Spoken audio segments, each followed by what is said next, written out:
কুরুক্ষেত্রে কতদিন যুদ্ধ হয়েছিল বাবা? 18 দিন। 18 দিন বলি, 18 দিন হয়নি, 17 দিন একবেলা হয়েছিল যুদ্ধ, 17.5 দিন। এই কুরুক্ষেত্রে যুদ্ধের পর পরম পিতা শ্রীকৃষ্ণ, মহারাজ শ্রীকৃষ্ণ রথে যখন চরণ দিতে যাবে, পঞ্চ পাণ্ডবগণ জয়লাভ করেছে, আর কুরুক্ষেত্রের মাঠে কৌরবদের পরাজয় হয়েছে। এইবার রথে মহারাজ কৃষ্ণ পদার্পণ করতে যাবেন, হঠাৎ করে যুধিষ্ঠির মহারাজ পিছন থেকে ডেকে উঠেছে, হে কৃষ্ণ, এতদিন ধরে তুমি যখন আমাদের সাথ দিলে, আমাদের সঙ্গে ছিলে, আর ক্ষণকাল অপেক্ষা করো, বলো যুধিষ্ঠির কি জানতে চাও? আচ্ছা কৃষ্ণ, এই যে 18 দিন যাবৎ যুদ্ধ হলো, এই যুদ্ধে কত কত যোগী মুনি ঋষিগণ, কত গুরুদেব, গুরুদেব দ্রোণাচার্য, পিতামহ ভীষ্মদেব, রথী মহারথী, যারা যুদ্ধে অংশগ্রহণ করেনি তারাও পর্যন্ত আমাদের হাতে নিহত হয়েছে। পক্ষী, স্থাবর জঙ্গম, কত কত নির্দোষ মানুষ আমাদের হাতে নিহত হয়েছে, মারা গিয়েছে। তাহলে এতে করে কি আমাদের কোনো পাপ হয়নি? মহারাজ কৃষ্ণ বললেন, হ্যাঁ তা তো হয়েছে। অজান্তে যদি একটা চরণের নিচে একটা পিপিলিকে মারা যায়, মারা পড়ে, সেটাও পাপের মধ্যে গণ্য হয়। তাহলে এত এত যে রথী মহারথী, গুরুদেব, স্বজন, আত্মীয় পরিজনদেরকে তোমরা হত্যা করেছো, মেরেছো, সে তো অবশ্যই পাপ হয়েছে। তাহলে মহারাজ আপনি বলুন, কৃষ্ণ, এই পাপ থেকে মুক্তি পাবো কি করে? বললে, এই পাপ থেকে মুক্তি পেতে গেলে একটা যজ্ঞ করতে হবে। যজ্ঞটা কি? রাজসূয় যজ্ঞ। এই রাজসূয় যজ্ঞে ভগবান কৃষ্ণ প্রত্যেককে একটা একটা করে কাজের দায়িত্ব দিয়েছে, সবাইকে একটা একটা করে কাজের দায়িত্ব দিয়েছে। যুধিষ্ঠির বলছে, আচ্ছা কৃষ্ণ, আপনি তো সবাইকে একটা একটা করে কাজের দায়িত্ব দিলেন, আপনি নিজে কিছু কাজ করবেন না? কৃষ্ণ বললে, হ্যাঁ করব। কি কাজ? আমি কি কাজ করব জানো? এই রাজসূয় যজ্ঞের মধ্যে যত যত ভক্ত আসবে, দেব দেবী, নর নারী, ভক্ত অভক্ত, আমি কিছু দেখব না, উঁচু নিচু কিছু জাত বিচার করব না। যে সমস্ত মানুষ এই যজ্ঞের মধ্যে পদার্পণ করবে, আমি নিজে কৃষ্ণ হয়ে, আমি পরম পিতা শ্রীকৃষ্ণ, আমি ঈশ্বর পরম কৃষ্ণ সচ্চিদানন্দ বিগ্রহ, অনাদির আদি গোবিন্দ, সর্ব কারণের কারণ, আমি নিজে ঈশ্বর হয়ে, আমি পরম পিতা হয়ে, আমি সমস্ত ভক্তদের চরণ ধৌত করে দেব। এটা আমার হলো 1 নম্বর কাজ। 2 নম্বর কাজ কি? 2 নম্বর কাজ হলো, এই রাজসূয় যজ্ঞে যত যত ভক্ত প্রসাদ পাবে, সেই সমস্ত ভক্তের উচ্ছিষ্ট আমি নিজে কৃষ্ণ ভগবান হয়ে, সেই উচ্ছিষ্ট গুলো আমি নর্দমায় ফেলে দিয়ে আসবো। তাহলে আমরা এ যুগের মানুষ হয়ে আমরা জানি না ভক্তপদ বাড়ির কি মাহাত্ম্য।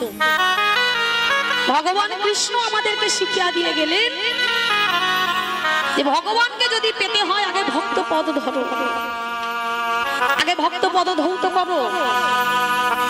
বাড়িতে যদি কোনো সাধুগুরু বৈষ্ণব আসে, প্রথম সেবা হলো চরণ ধৌত করো। তাই আজকে আমারও একটা আশা ভরসা,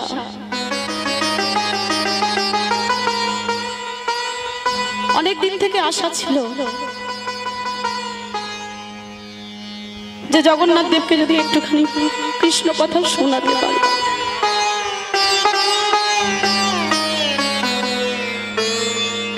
গত বছর রথযাত্রায় আমি এসেছিলাম, জগন্নাথ দেব কৃপা করেছিলেন। জগন্নাথ দেবকে জানিয়েছিলাম যে হে জগন্নাথ দেব, এর পরে যখন আসবো আমি যেন একটুখানি কৃষ্ণ কথা শোনাতে পারি। কৃষ্ণ কথা আমি বলবো, আপনারা শুনবেন। কোনোদিন ভাবতে পারি না পর্যন্ত, কারণ যাদের সামনে আমি দাঁড়িয়ে আছি তাদের মতো ত্যাগ, তাদের মতো শক্তি, তাদের মতো সহজ ধৈর্য কোনোটাই আমার মধ্যে নেই। কি দরকার ছিল বলুন তো? এই যে মহারাজ এত কষ্ট করে সপ্তম দিবস ব্যাপী ভাগবত কথার আয়োজন করেছেন, কি দরকার ছিল? তিনি তো নিজেকে ভগবানের চরণে উৎসর্গ করে দিয়েছেন। কতটা ভগবানকে ভালোবাসেন বলে নিজে সংসার করে না ব্রহ্মচারীরা। বিশ্ব সংসারটা তাদের, সারা বিশ্ব সংসারটা তাদের হয়ে যায়।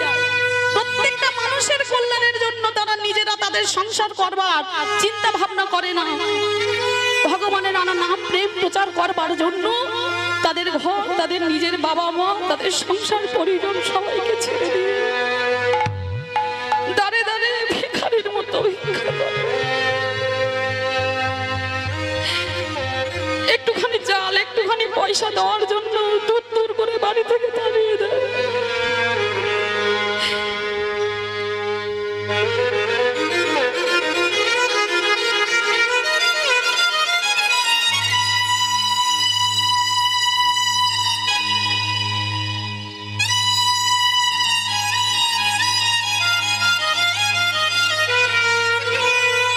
নিতাই গৌর প্রেমানন্দে হরি।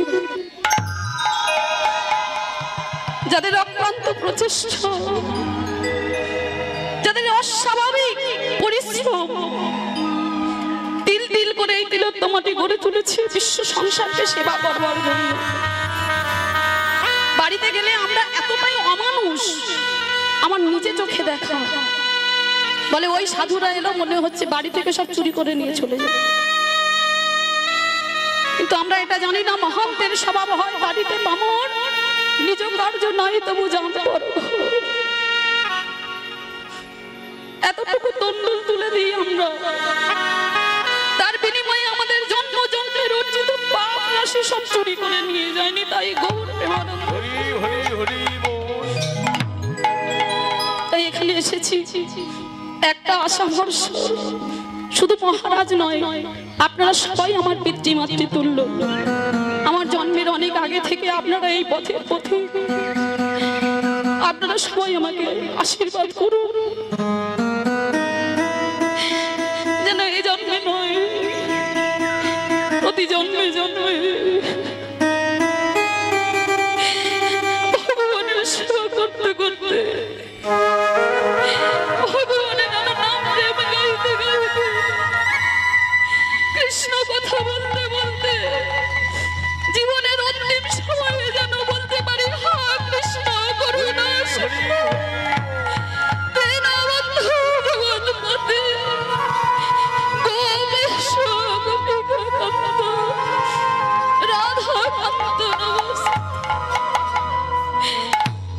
আপনারা সবাই আশীর্বাদ করবেন। আপনারা তো অনেক দিনের পথের পথে, আমি তো সবে সবে নেমেছি মাত্র। খুব কম দিন আমার গুরু মহারাজের সঙ্গ করতে পেরেছি, সান্নিধ্য পেয়েছি। তবে হ্যাঁ, গুরু মহারাজ বলে গিয়েছে, গুরু সেবা মানে শুধু কায়িক সেবা নয়, গুরু সেবা মানে তার সমস্ত বাণীগুলো অক্ষরে অক্ষরে পালন করা। জানি না কতটুকু পাচ্ছি,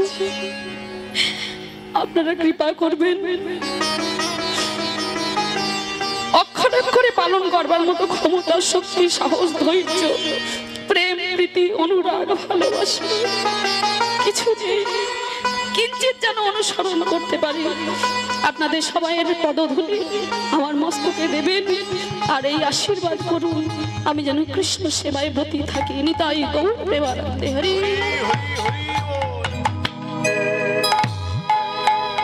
আজকের একটা খুব বিশেষ দিনে আমরা এখানে এসেছি। গত বছরের রথযাত্রায় এসেছিলাম, মহারাজ বলেছিলেন কীর্তন করতে, কিন্তু সবাইকে নিয়ে এসে ঠিক মতো টাইমে আসতে পারিনি, ওই জন্য হয়নি। এবছরে মহারাজ কৃপা করেছেন অক্লান্ত পরিশ্রম করে যে তোকে আসতেই হবে, গাইতেই হবে, এটা আমার ইচ্ছা। যাই হোক আমি এসে দাঁড়াতে পেরেছি। গত বছর রথযাত্রায় এসেছিলাম, এবছরে আরো একটা বিশেষ দিন। আজকে জগন্নাথ দেবের স্নান যাত্রা, মানে জগন্নাথ দেবের হ্যাপি বার্থডে, তাই তো? আমরা প্রত্যেকে নিজেদের নিজেদের বাচ্চাদের হ্যাপি বার্থডে করি। আচ্ছা, এখানে কি খুব কম ভক্ত আছে? নেই তো? প্রত্যেকের বাচ্চাদের জন্মদিনে হ্যাপি বার্থডে করে, কত লোকজন নিমন্ত্রণ করে, মোমবাতি জ্বালিয়ে মোমবাতিকে ফু দিয়ে নিভিয়ে দিয়ে বার্থডে পালন হচ্ছে। কিরকম মূর্খমি দেখো, কিরকম মা বাবা আমরা দেখুন। জন্ম দিলে হয় না মা, কর্ম যদি করো, কর্ম যদি না করতে পারো তুমি মাতাও নও, তুমি পিতাও নও।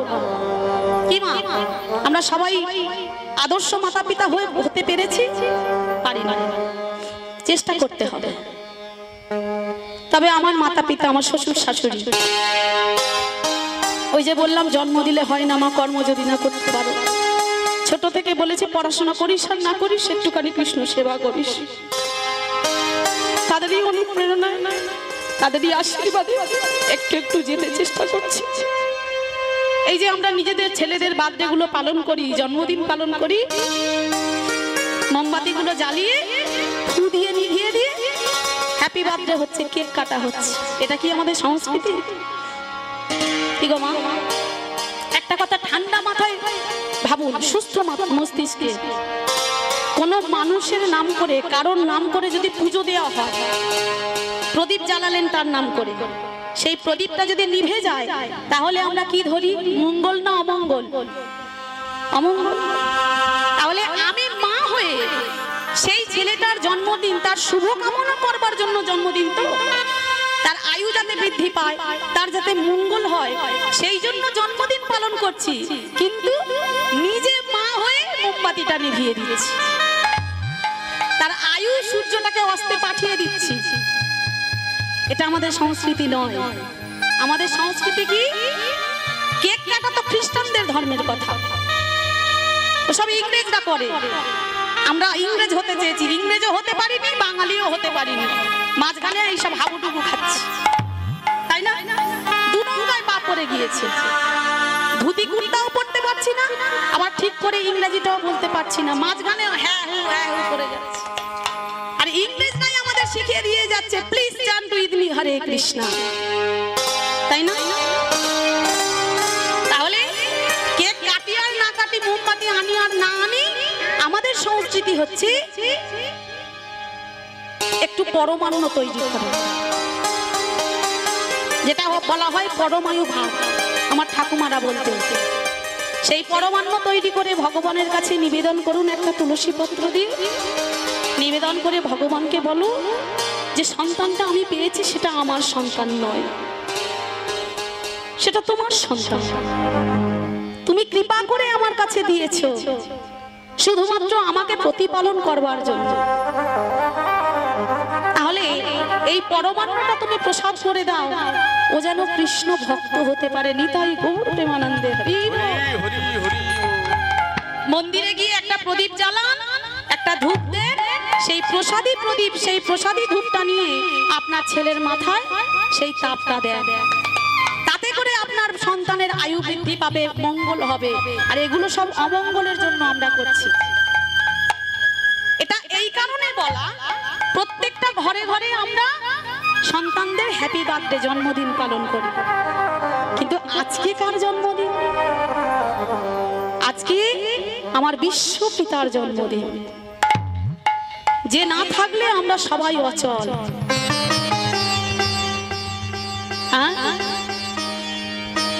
যিনি হলেন জগন্নাথ, জগতের নাথ। আমরা তো জগতের বাইরে নই, আমরা তো জগতের ভিতরে। তাহলে ভগবানকে গিয়ে এসে বলো আজকের দিনে অন্তত ভগবানের সামনে থাকো।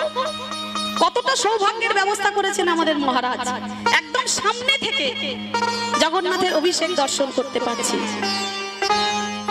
কতটা সৌভাগ্য আমাদের। আজকের দিনে মহারাজ ইন্দ্রদুম্ন মা গুন্ডিচা দেবী ওই জগন্নাথকে প্রতিষ্ঠা করেছিলেন, তাই তো? কোথা থেকে? নীলমাধব গুপ্ত হয়েছিল কার কাছে? সবররাজ বিশ্বাবসুর কাছে।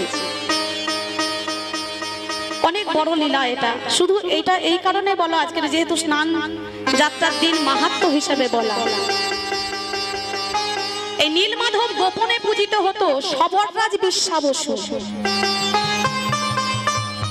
এই যে আমরা বলি না, ভগবান নিজে বলেছেন, ওই যে কুরুক্ষেত্রের যুদ্ধে দেখিয়ে দিলেন, আমি উচ্চ নিচ বিচার করি না, আমি সাধু মুনি ঋষি বিচার করি না, আমি ব্রাহ্মণ শূদ্র বিচার করি না, আমি কাউকে বিচার করি না, যে আমার কাছে আসে আমি তাকে কোল দিই।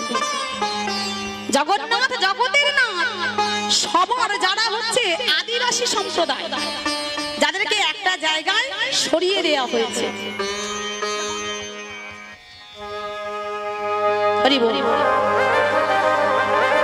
সেই সবররাজের কাছে একটা গুহাতে গোপনে পূজিত হতো জগন্নাথ দেব নীলমাধব রূপে। কিন্তু ইন্দ্রদুম্ন স্বপ্ন পেয়েছিলেন, নীলমাধব গোপনে স্বপ্ন দিয়েছে যে আমি প্রতিষ্ঠিত হতে চাই, জগৎ মাঝে প্রতিষ্ঠিত হতে চাই, আমি আর গোপনে পূজা নিতে চাইছি না। এই মহারাজ ইন্দ্রদুম্ন কোথাও খুঁজে পেলেন না। শেষে তারই একটা ব্রাহ্মণ ছিল, তার নাম কি ছিল বাবা? বিদ্যাপতি। বিদ্যাপতি নামক এক ব্রাহ্মণ তার পূজারী ছিল। সেই ব্রাহ্মণ খুঁজতে খুঁজতে খুঁজতে খুঁজতে এই নীলমাধবের কাছে এসে উপস্থিত, কিন্তু নীলমাধবের সন্ধান পাচ্ছে না। চারিদিকে খুঁজছে, কোথায় গেলে নীলমাধবের সন্ধান পাবো। হঠাৎ একদিন লক্ষ্য করলো এই সবররাজ বিশ্বাবসু প্রত্যেকদিন রাতের অন্ধকারে পূজার দ্রব্য সাজসজ্জা নিয়ে কোথায় যেন একটা যায়। বুঝতে পারছে না কোথায় যায়, কাউকে তো বলে না, অন্ধকারে নিভৃতে নিজে একা একা পুজো করে, কাউকে জানায় না। এতদিন যাবত পূজা করে আসছে। শেষে বিদ্যাপতি ভাবলো এখানে আতিথেয়তা না নিলে আমি বুঝতে পারবো না। সেই জন্য এই সবররাজ বিশ্বাবসুর কন্যা ললিতাকে বিয়ে করেছিল বিদ্যাপতি। ললিতাকে বিয়ে করার পর ছলে বলে কলে কৌশলে একদিন জানতে পারলো এই নীলমাধবের কথা। আর এই নীলমাধবকে দর্শন করবার জন্য ওই সবররাজ বিশ্বাবসু যে রাস্তা দিয়ে যাচ্ছে, পিছনে পিছনে অনুসরণ করে করে যাচ্ছে। আর বাবা, ঘরণী যদি না ঠিকঠাক হয় সংসারের 12টা বেজে যাবে। সংসার সুখের হয় রমণীর গুণে, সেই রকম রমণী হতে হবে। ললিতা কি করলো, ওই বিদ্যাপতির আঁচলে কিছু সরিষা বেঁধে দিয়েছে। সবররাজ বিশ্বাবসুর কাছে যখন বিদ্যাপতি চরণ ধরে প্রার্থনা করলো যে আপনি যে দেবতাকে পুজো করতে যান, আমি একবার দর্শন করব। অনেক আকুতি মিনতি প্রার্থনা করার পর বিশ্বাবসু যখন নিয়ে যেতে চাইলো, তখন বললো নিয়ে যাব ঠিকই কথা, তবে তোমার চোখ দুটো বন্ধ করা থাকবে, চোখ দুটো বেঁধে দেওয়া হবে। এইবার ওই বিশ্বাবসুর পিছনে পিছনে বিদ্যাপতি যাচ্ছে। আর ওই বিদ্যাপতির আঁচলে কি ছিল? সরিষা ছিল।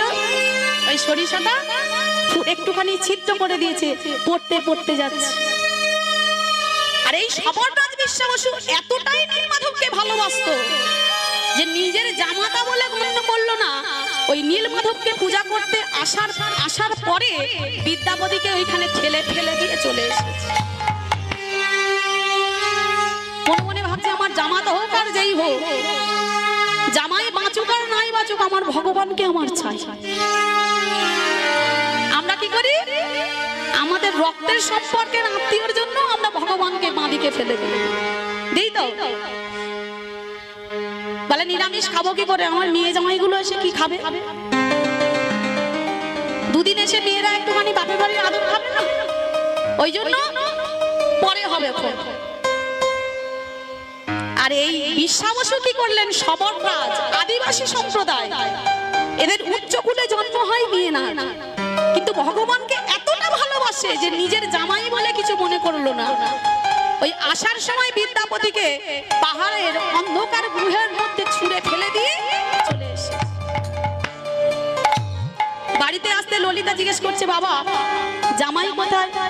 বলে আমি তো জানি না, অন্ধকার ঘন জঙ্গল, হয়তো কোথাও কিছু হয়ে গেছে। পরে বিদ্যাপতি জ্ঞান পেয়ে যখন ফিরে আসে, ওই সরিষার দানা পড়েছিল, সেই সরিষা গাছ হয়েছিল একটা। সেই গাছগুলো অনুসরণ করে করে বিদ্যাপতি ফিরে এসেছিল। ফিরে এসে সেই নীলমাধবকে রাজা ইন্দ্রদ্যুম্নের কাছে গিয়ে প্রতিষ্ঠা করেছিল। আজকের হলো সেই দিন। এই দিনে পুরীতে স্নান যাত্রা যারা দর্শন করেছেন জানেন, সোনা কুয়া বলে একটা কুয়া আছে। সেই কুয়া থেকে 108টা কলসি জল নিয়ে আসা হয়। আর ওই দিন আমার পতিত পাবন জগন্নাথ দেব এতটাই কৃপালু, এতটাই দয়ালু, জগন্নাথকে একটুখানি ডাকলেই সন্তুষ্ট।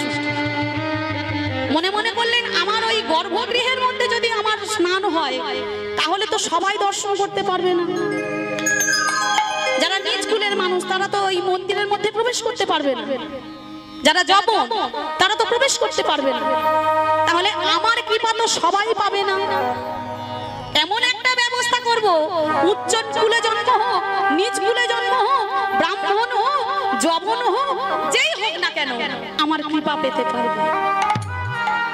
সেই জন্য এই দিনকে জগন্নাথ, সুভদ্রা, বলরাম আর সুদর্শন জীবকে মন্দির থেকে বাইরে একটা স্নান বেদিতে আনা হয়। আর 108টা ওই স্বর্ণ কুয়ার জল দিয়ে জগন্নাথ দেবকে স্নান করানো।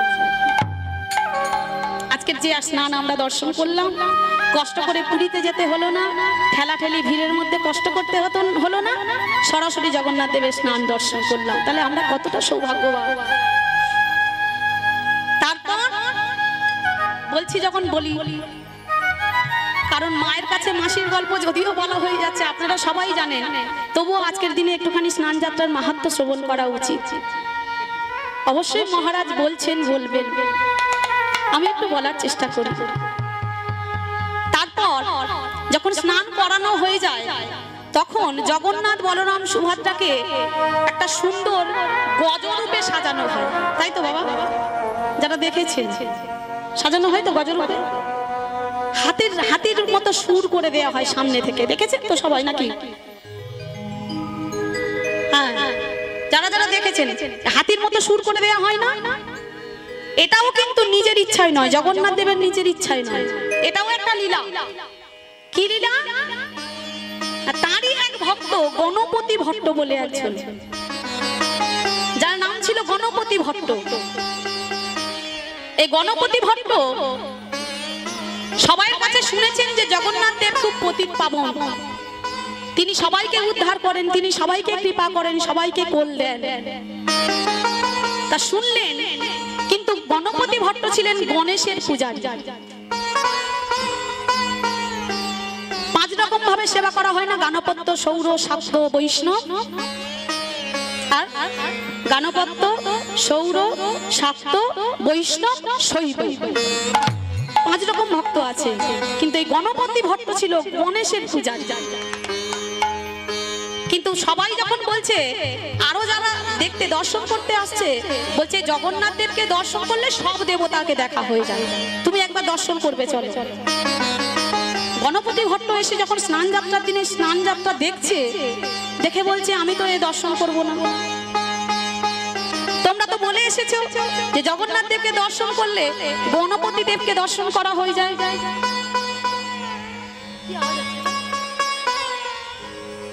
বলো কি একটা আওয়াজ হচ্ছে মনিটরে, দেখো তো, মাঝে মাঝে হচ্ছে, বলতেই হচ্ছে। হরি বল। এই গণপতি ভট্ট মনে মনে করলেন যে আমি যে স্নান যাত্রা দর্শন করতে এলাম, জগন্নাথ দেবকে দর্শন করলাম, কিন্তু গণপতি দেবকে তো আমি দর্শন করতে পারলাম না, আমি এ রূপ দর্শন করব না, আমি চলে যাব। এটা হয়েছিল মুরারি গুপ্তের ক্ষেত্রে। মুরারি গুপ্ত হ্যাঁ রামের পূজারী ছিল, গৌর হরিকে কোনোদিন প্রণাম করতেন না, গৌর হরিকে ভালোবাসতেন না, কিন্তু মুরারি গুপ্ত গৌর হরি এদের সবাই কি ছিল? বৈদ্য ছিল, সবাই সেবা করত, সবাই গৌর হরিকে প্রণাম করত, কিন্তু মুরারি গুপ্ত প্রণাম করত না। একদিন মুরারি গুপ্ত বাড়ি থেকে বের হচ্ছে, আর আমার গৌর হরি ছোটবেলায় খুব বদমাইশ ছিল, চঞ্চল ছিল, গিয়ে কি করেছে মুরারি গুপ্তের ধুতিটা কান মেরে খুলে দিয়েছে। মুরারি গুপ্ত তো এই মানে সেই মানে, আমি তোর বাপের বয়সী, তুই আমার এসে আমার সঙ্গে ইয়ার্কি করছিস, মস্করা ঠাট্টা করছিস? বললে তুমি যদি বাপের বয়সী হয়ে ঠাট্টা করতে পারো, ইয়ার্কি করতে পারো, আমি করব না কেন? বলে কেন, আমি কি ইয়ার্কি করেছি? বলে কেন, তুমি কি করোনি? তুমি যে গৌর হরির সেবা করবো না বলো, তুমি যে কৃষ্ণের সেবা করবো না বলো, তাহলে দরজা বন্ধ করে কি করো? হ্যাঁ, আমি কি জানি না? তুমি তো দরজা বন্ধ করে কাঁদো যে হে কৃষ্ণ, হে রামচন্দ্র, একবার আমাকে দেখা দাও, একবার আমাকে, আমি জানি তুমি গৌর হরি হয়ে এসেছো, কিন্তু আমি তোমাকে সেই রূপে দর্শন করতে চাই। তখন মুরারি গুপ্ত মনে মনে করলো এ তো জাতা ছেলে নয়, হ্যাঁ আমি যা মনে করেছিলাম তাই। তখনই চরণে গিয়ে পড়লো, তুমি যখন জানো আমাকে একবার সেই রূপে দেখা দাও। সেই দিন মহাপ্রভু রামচন্দ্র অবতার হয়ে তার সামনে দাঁড়িয়েছিল মুরারি গুপ্তের কাছে। এটা একটা উদাহরণ দিলাম। এই গণপতি ভট্ট সেই রকম ছিল, বললে আমি তো জগন্নাথ দেবকে দর্শন করব না। সবাই যখন আমাকে এনেছিল তখন বলল যে জগন্নাথকে দর্শন করলে নাকি সব দেব দেবী দেখা হয়ে যায়, তাহলে আমার গণপতি কোথায় গেল? এই বলে যখন চলে আসছে, হঠাৎ জগন্নাথ দেব ওই পুরোহিতদেরকে আদেশ করলো আমাকে গণেশের মতো সাজিয়ে দাও। পান্ডাদেরকে আদেশ করে দিল, আর পান্ডারা সেই দিন ওই গণপতি ভট্টের জন্য হাতির মতো সুর দিয়ে সুন্দর করে সাজিয়ে দিয়েছে। দুদিকে দুটো হাতির দাঁত আছে না, আর সুন্দর সুর করা আছে। গণপতি ভট্ট তাড়াতাড়ি করে এসে দৌড়ে এসে জগন্নাথ দেবের চরণে গিয়ে পড়লো, হে জগন্নাথ, আমায় ক্ষমা করে দাও জগন্নাথ, আমায় ক্ষমা করে দাও, আমি তোমায় চিনতে পারিনি, আমি তোমায় বুঝতে পারিনি, আমি না জেনে শুনে তোমাকে অনেক কথা বলেছি, এইবার আমায় ক্ষমা করে দাও জগন্নাথ দেব, আমি ভুল করে ফেলেছি। সেই দিন ওই গণপতি ভট্টের জন্য ওই হাতির সুরের মতো করে জগন্নাথ সুভদ্রা বলদেবকে সাজানো হয়। তারপরেই চলে 15 দিন অনাবাসন লীলা জগন্নাথ দেবের, এটা সবাইয়ের জানা।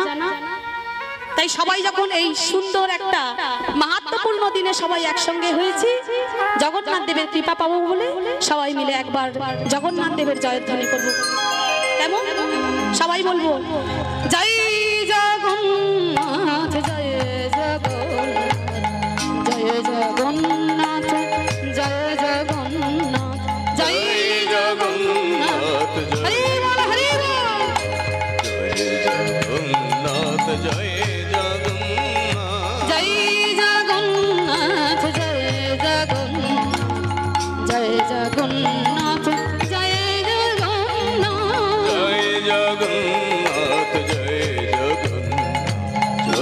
জগন্নাথ, জয় জগন্নাথ, জগন্নাথ স্বামী নয়ন পথগামী,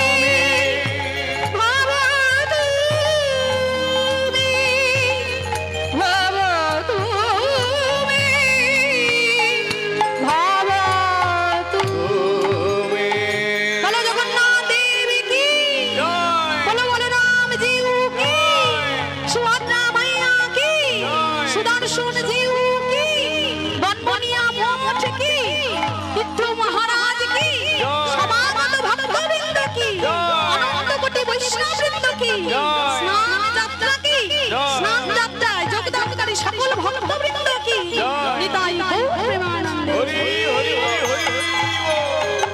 আরেকটা কথা বলতে ভুলে গেছি, আজকের আরেকটা মাহাত্ম্যপূর্ণ দিন।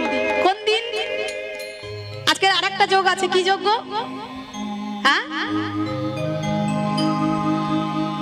কি গো, হ্যাঁ আজকে তো দণ্ড মহোৎসব হয়ে গেছে, দণ্ড মহোৎসব। যাই হোক, রঘুনাথ দাস গোস্বামীর দণ্ড মহোৎসব ছিল। এই 7 দিন ব্যাপী চলছে এই অনুষ্ঠান মহাযোগের জন্য। তাহলে আর আমাদের ঘুমিয়ে থাকলে হবে না, এইবারে কৃষ্ণ বলতে হবে। এত সুন্দর 7 দিন ব্যাপী ভাগবত সভার আয়োজন করেছেন, সবাই আর ঘুমিয়ে থাকলে হবে না। আমার ভক্তিবিনোদ ঠাকুর বলে দিলেন, জীব জাগো বলি গোরা চাঁদে বলে, কত নিদ্রা যাও মায়া পিশাচির কোলে। আচ্ছা এবারে বলুন, আমরা কে কে জেগে আছি আর কে কে ঘুমিয়ে আছি? কি গো, জেগে আছো না ঘুমিয়ে আছো? জেগে আছেন? এদিকে মায়েরা কি বলছেন? জেগে আছেন? বাবারা কি বলেন? জেগে আছেন? বলে মা, জেগে যদি না থাকি ড্যাব ড্যাব করে কি করে দেখছি তোমার দিকে। হ্যাঁ, এটা বাইরের চক্ষু দিয়ে জেগে আছি, কিন্তু আভ্যন্তরীণ দিক দিয়ে ভাবতে হবে, ভাবের ঘরে ঢুকতে হবে। এটা তো বাইরের কথা, জেগে আছি। ভিতরে ঢোকো, কীর্তনটা ওপর দিয়ে চলে গেলে হবে না, ভাগবত কথা ভিতরে ঢুকতে হবে, সারমর্ম ঢুকতে হবে। আমি তো বলিনি, ভক্তিবিনোদ ঠাকুর বললেন জীব জাগো বলি গোরা চাঁদে বলি, তাহলে তিনি তো বললেন জাগো, জেগে ওঠো, আর ঘুমিয়ে থেকো না। মায়ার কোলে ঘুমিয়ে আছো। আমার ছেলে, আমার মেয়ে, আমার সংসার, এদের প্রতিপালন করতে হবে, এদের দেখতে হবে করে ভগবানকে সরিয়ে দিচ্ছ। এইবারে জেগে ওঠো। এইবারে বললেন তোমাদের জন্য ওষুধ এনেছি। আচ্ছা কে কে ওষুধ নিতে চাও একটু হাত তোলো দেখি। সবাই নেবে না? নেবে না সবাই? ও সবাই ভালো আছো, সুস্থ একদম? যারা যারা নেবে না একদম ব্লাড প্রেশার সুগারে ভরে যাবে, কিন্তু আমি কিচ্ছু করতে পারবো না। যাদের হাত আছে তোলো, যাদের নেই তুলতে হবে না, বাদ দাও। হাত না থাকলে প্রসাদ পাবে কি করে জগন্নাথ দেবের? হাত তোলো, একজনকেও ছাড়া হবে না কিন্তু, সবাই সবাই আমরা ওষুধ নেব।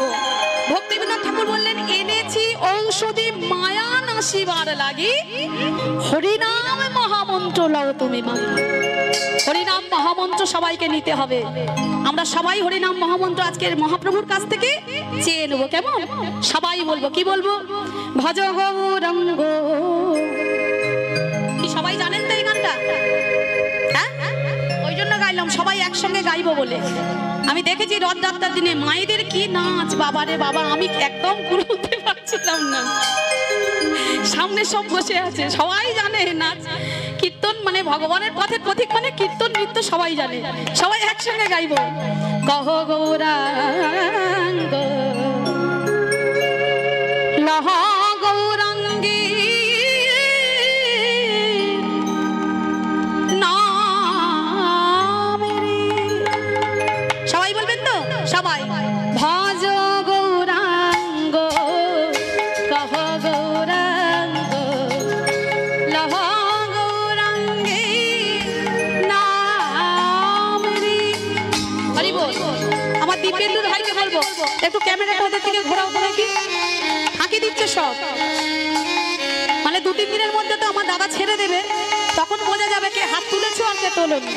বড্ড ফাঁকি দেওয়া হচ্ছে, একটু ঘোরাও দেখি। ভজ গৌরাঙ্গ কহ গৌরাঙ্গ লহ গৌরাঙ্গী নামেরি। সবাই সবাই বলো, কহ গৌরাঙ্গ লহ। বাবা বাহ, মহারাজ একটু বেশি করে প্রসাদ দেবেন, সব কীর্তন গাইছে। ভজ গৌরাঙ্গ কহ, আরেকটু জোরে জোরে। তারপরেরটা যে জনার রঙ্গ ভজে সে হয় আমার প্রাণেরি।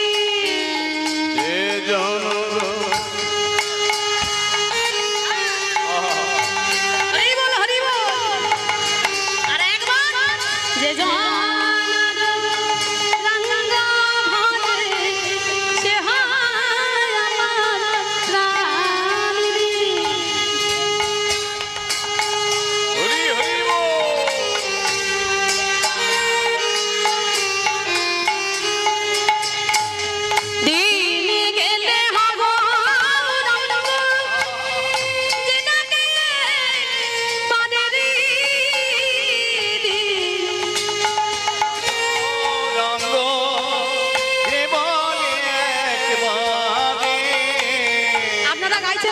তারা গাইছেই না, বলে মায়েরা গাইছে যখন গাও, সবাই গান তো দেখি।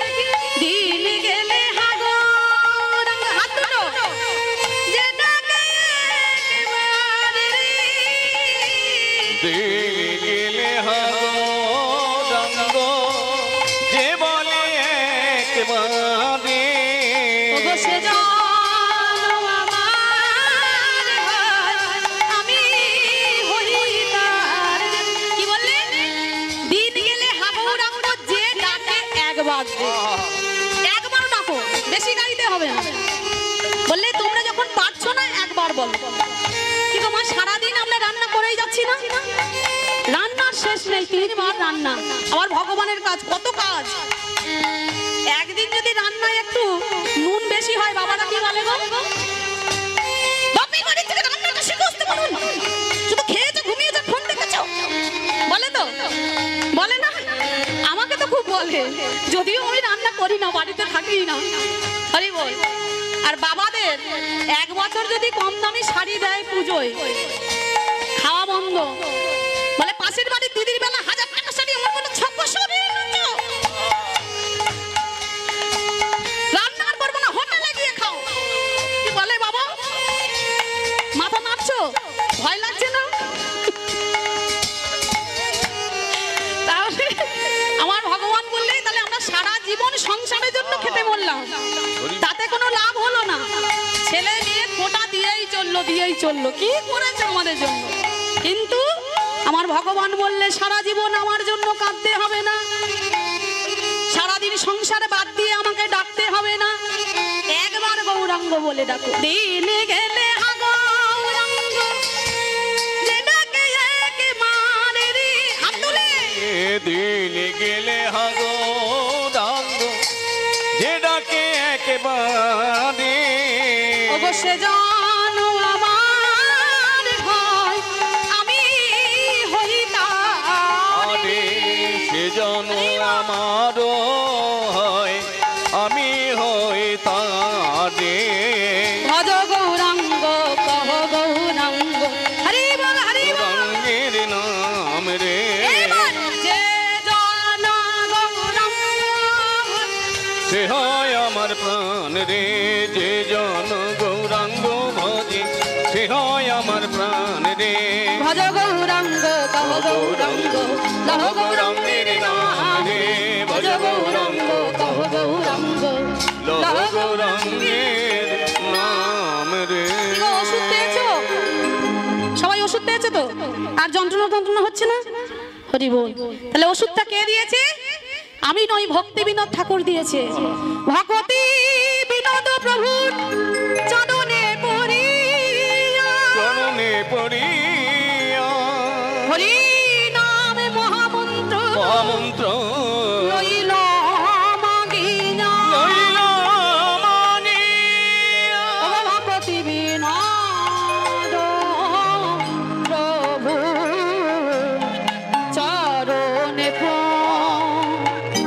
পড়িয়া রে।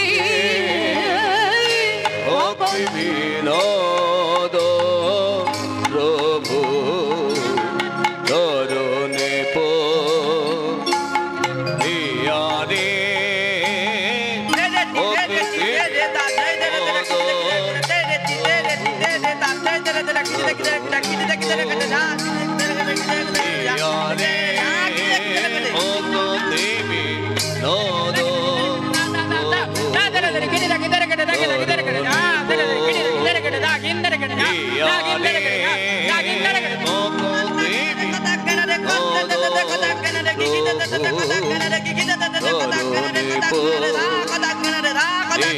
রে